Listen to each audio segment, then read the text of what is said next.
All right, today I want to talk about something called the singer's formant and how it relates to de-essing in particular. All right, so let's start by talking about like roughly what a de-esser is, right? So a de-esser is basically a compressor that targets one specific band of frequencies. So oftentimes it's, upper ranges, um, upper mids, upper frequencies. It's somewhere around there where people set them. I like to set mine between like 4K somewhere and like 8K usually is kind of where I end up. So, which is not what I just set it to, but you get what I mean. I'm around there. Um, so the whole point, right? Like it says in the name, DS is to reduce those S's. So those harsh, like the tss sounds that we hear. A lot of engineers will manually do this as well with clip gain. A lot of times we like to compound multiple different tools so we get like a smoother overall effect. This is just one of the tools that we use to cut that harsh tss sound in our mix, right? And there's a balance, right? It's a balancing act. So if you go too far, it might sound like your singer has a lisp. And if you don't go far enough, there's going to be that harsh tss popping through in your whole song or whatever it is that you're working on, right? The other thing is there are other plugins and stuff that can help cut into this and help alleviate this a little bit. Things like refinement plugins. I use the BX refinement one a lot. That's one of them. Some engineers will also automate the parameters of the de-esser as time goes on to get a more targeted approach, right?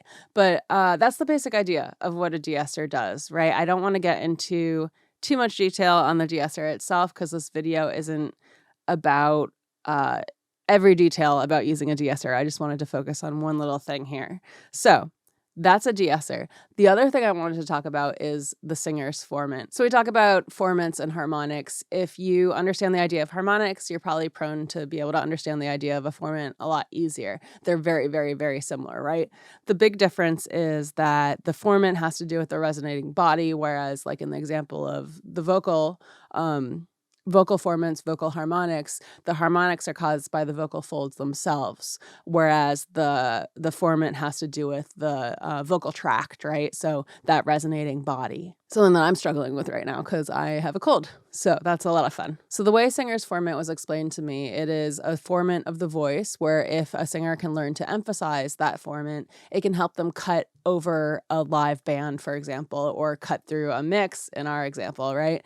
So in traditions like opera singing, a lot of singers will try to train to be able to emphasize this formant a little bit better so that if they're performing live with a band or with an orchestra or with what have you, then they can pop over everything and still be heard above the music, right? And so this tradition comes from way before like electronic amplification and stuff like that, right? When a singer actually had to be able to sing over whoever they're singing with, right? So I think it's pretty cool that it is now coming into play with something like this. And that's why I'm making the video. It's kind of, I don't know, it's kind of silly.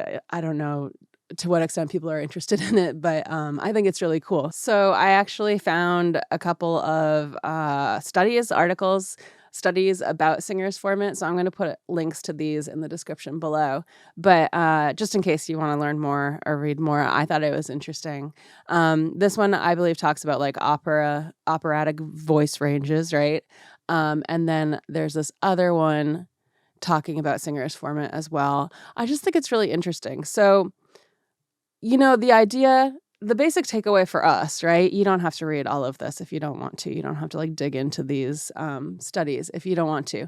But the big takeaway, right, is that the singer's formant tends to be around 3 kilohertz, right? So for me, that then becomes a hard stop point for me with my de-esser, right? I'm not going to put it down to 3 kilohertz because then I'm cutting into the singer's formant and I'm cutting the voice's ability to cut through the mix. Unless the voice is already cutting through the mix too much, then like go wild, right? But like as a general rule, if that's something to think about, right? Whether or not you are cutting into the voice's ability to cut through the mix. So what I like to do, de-esser, right? We're compressing, we're bringing stuff down that's within this range. So I like to make sure that I don't go below like 4 kilohertz, just so that I'm pretty sure I'm not cutting into that singer's formant. And that's a very concrete reason for why we start it right around here. And I think that's cool. And that's why I wanted to share it with all of you. And then, we get back up here, we get into the frequency range like 10 kilohertz, 14 kilohertz, that really, especially with pop music, helps the voice cut through in a different way, in a more like light and airy and shimmery kind of way, right? So it makes sense then that our de-essers are often set between like 4 and 8 kilohertz, somewhere around that range-ish, right? And I believe one of these articles actually, one of these studies, sorry, I shouldn't call them articles. One of these studies that I was looking at actually talked about that range too. Yeah, so 8 to 9 kilohertz, there's another energy peak. So that's something interesting to note. Like maybe I should make sure I don't go to 8 kilohertz if there's another energy peak around here. So it's something to keep in mind, something to think about. It's like the more we look at the science of how different instruments work, the more we understand how we might want to make informed decisions about our mixing. Yeah, see, this one, sopranos, had an energy concentration around 9 to 10. So this is interesting. Like, I'm going to dig into this more, but I just thought I should share it with all of you because I found it to be an interesting topic, and an interesting tie back to how we use de-essers. So I feel like this was a bit of a frazzled video, but I have a cold and this is like the last video that I'm recording today, I think. So hopefully you'll forgive me. I don't know. Let me know what you think of this. Is this interesting? Do you find it interesting? I find it really interesting, but, to each his own. Let me know what you think in the comments below. As always, like, comment, subscribe, hit the notification bell. I'd appreciate all that stuff. And I have a Patreon. It's patreon.com/CatoNoise. And I will be coming out with new videos every Wednesday. And thank you so much for hanging out. Okay. I'm like, should I just redo that whole video? Because I was just like excitedly talking in circles, potentially. Potentially excitedly talking in circles. Huh. Singer's Formant. I'm just going to sit here and read this article,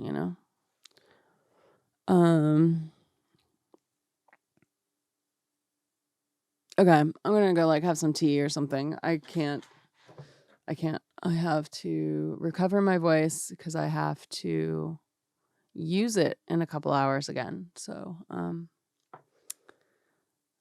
okay, bye.